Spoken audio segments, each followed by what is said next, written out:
Hi guys good morning মই ৰমা পাওঁ আজি আপোনালোকে ভাবিব পাৰে কিহৰ আজি ভিডিঅ'টোৰ কাপোৰ নহয় সদায় কাপোৰ কিমান দেখুৱাম নহয় জানো আজি মোৰ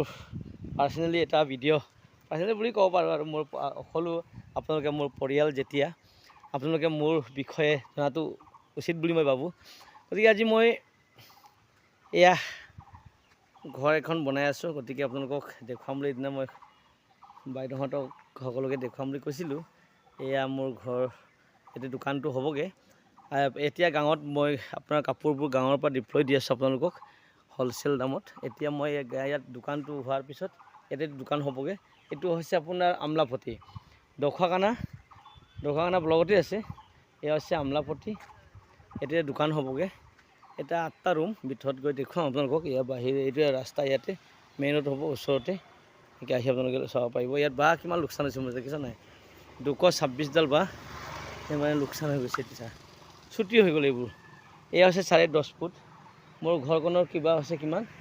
আপোনাৰ 11 ফুট 3 ইঞ্চি আৰু 11 ফুট 3 ইঞ্চি ওখ মোৰ গড়টো এয়া হৈছে আপোনাৰ ইয়াতে মই কি হয় ৰুম 8টা ৰুম দিছোঁ ইয়াত এই 8টা ৰুম যাতেই মোৰ মানে কিবা নহয় এইটো কাৰণে ইয়াতে কটকটিটো বাহিৰত দিছোঁ ইয়াৰ বাহিৰত দিছোঁ ঘৰখনৰ ষ্টাইলটো ভাল নে বেয়া আপোনালোকে অলপ জনাব কেনেকৈ বনালে ভাল হ'ব এটা শ্বৰ্টহে দিছোঁ তাৰ ওপৰৰ বাকীখিনি কেনেকৈ বনালে ভাল হ'ব আৰু ডিজাইন কেনেকৈ দিলে ভাল হ'ব আপোনালোকে আমাতকৈ জ্ঞাত গতিকে আপোনালোকে অকণমান চাই জনা হ'ব বুলি আশা কৰিছোঁ এয়া হৈছে কটকটি এই বাহিৰৰ পৰা এনেকৈ গৈছে ইয়াৰ পৰা এনেকৈ ওপৰলৈ যাব এনেকৈ যাব তাৰপিছত এয়া হৈছে আপোনাৰ ত্ৰিপল ইয়াতে বহাই ৰাখিছোঁ এতিয়া বৰ্তমান ইয়াত কুচিয়া পুহিম পিছলৈকে কুচিয়া পুহিবৰ কাৰণে বনাই ৰাখিছোঁ এয়া হৈছে আপোনাৰ ৰুমবোৰ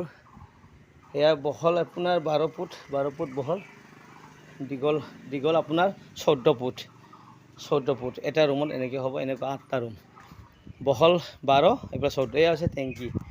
টেংকি হৈছে আপোনাৰ 20 ফুট দীঘল 8 ফুট বহল টেংকিৰ ওপৰতে আপোনাৰ ৰাখিব ইয়াত এই টেংকিটো শ্বট দি দিয়া হ'ব ইয়াতো শ্বট দিয়া হ'ব ইয়াত শ্বট দি আপোনাৰ ইয়াতে টেংকিত লেট্ৰিন 3টা থাকিব লেট্ৰিন বাথৰুম ইয়াতে বনোৱা হ'ব গতিকে এইটো কাৰণে এইটো ৰাখিছোঁ লেট্ৰিনৰ ওপৰতে টেংকিৰ ওপৰতে বনোৱা হ'ব সেয়া হৈছে ভিতৰৰ পৰা দেখুৱাইছোঁ এতিয়া কমপ্লিট হোৱা নাই অলপ বাকী আছে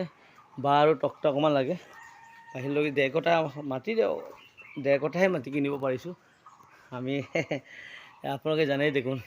দোকানখন বেছি হোৱা নাই আৰু দুখীয়া মানুহ আমি যেনে টাউনত অকণমান মাটি অকণমান কিনিছোঁ এয়া ঘৰ বনাই আছোঁ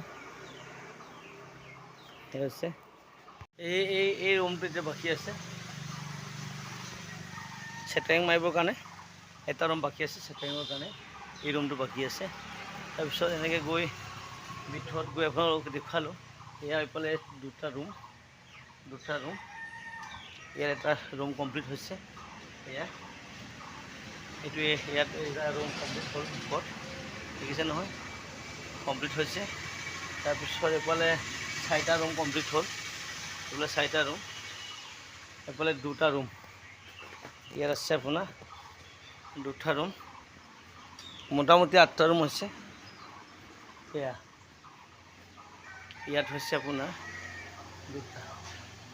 2টা ৰুম তেতিয়াহ'লে ইয়াৰ বাউণ্ডাৰীটো আহিলে ইয়াত সেইফালে সেয়া বাউণ্ডাৰী এয়া ৰাস্তা দিছোঁ আমি ইয়াৰ পৰা যাবগৈ আমাৰ ভিতৰত গাঁও আছে ইয়াত কেইঘৰ আছে আমি 6 ঘৰ আছে 1 2 3 4 5 6 তাৰপৰা 7 আমি 7জনে একেলগে মাটিবোৰ কিনিছিলোঁ কিনি বাস কৰি ইয়াৰ ৰাস্তা এনেকৈ আহিব এই দখুৱাখানা মেইন টাউনতে হ'ব সেইফালে ব্লক অফিচ আছে তাৰ ওচৰত চাৰ্কল অফিচখন অকণমান আগত গ'লে আপোনাৰ জেনেৰেল কলেজখন পাব এইফালে গ'লে এই ৰাস্তা এই ঘৰখন এনেকৈ বনাইছোঁ ইয়াতে হ'ব আপোনাৰ মেইন ডোৰ ইয়াত থাকিব এইফালে 4টা ৰুম হ'ব এইফালে 4টা ৰুম তাৰপিছত এইফালে ইয়াত 4টা ৰুম কৰিডৰ ইয়াতে থাকিব কৰিডৰ ইয়াত 4টা মোটামুটি কিমান হৈছে 8টা তাৰপিছত ইয়াৰ আছে ৰাস্তা আমাৰ ভিতৰত যোৱা এইফালে আমাৰ 7 ঘৰ আছে এই ঘৰ বনালে এইটো বিল্ডিং হৈ গৈছে বহুত ধুনীয়াকৈ বনাইছে সজাই পৰা ৰাখিছে আৰু এইফালে কাম চলি আছে ভিতৰত কাম চলি আছে এইফালে আমাৰ আৰু আমাৰ গাঁওখন আছে আমলাপট্টি। ইয়াত আছে আপোনাৰ ওচৰতে আছে আপোনাৰ ব্লক অফিচখন, তাৰ ওচৰত ইলেক্ট্ৰিকেল অফিচ,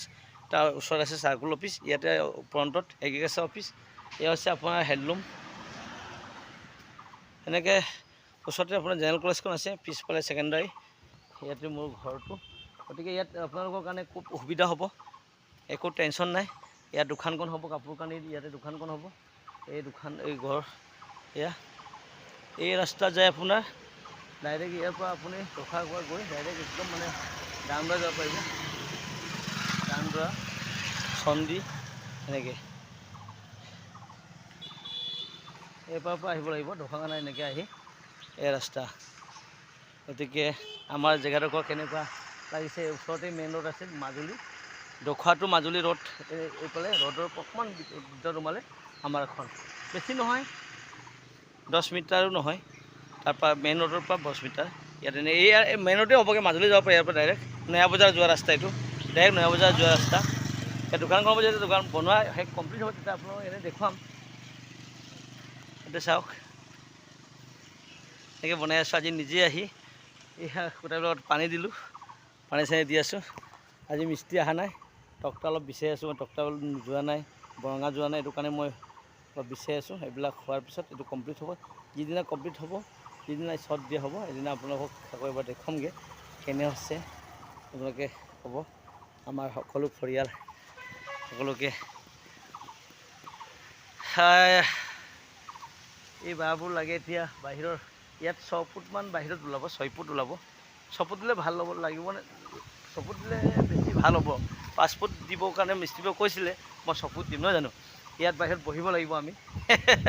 ইয়াত লাগিলে দোকান দি দিম, দোকান কোনোবাই যদি দোকান কৰিব বিচাৰে ইয়াত ৰুম পাই যাব দোকানৰ কাৰণে, 4টা ৰুম দি দিম দোকানৰ কাৰণে, আৰু ভিতৰত 4টা ৰুম দোকানৰ কাৰণে দি দিম, বাহিৰত যদি ল'ব বিচাৰে ল'ব পাৰিব। আছে আমাৰ ৰোড ঢকুৱাখানা মাজুলী যোৱা, ঢকুৱা টু মাজুলী ডাইৰেক্ট আহি ইয়াত পাইগৈ। এইফালে গ'লে আমাৰ মাজুলী যোৱা নয়া বজাৰ যোৱা ৰাস্তা। আমাৰ গাঁওখনৰ নাম হৈছে আমলাপট্টি, ইয়াতে দোকানখন হ'বগৈ। মই আছিলোঁ এতিয়া বৰ্তমান আপোনালোকে সকলোৱে জানে, মই আছোঁ বকলগুৰি, ঢকুৱাখানা বকলগুৰি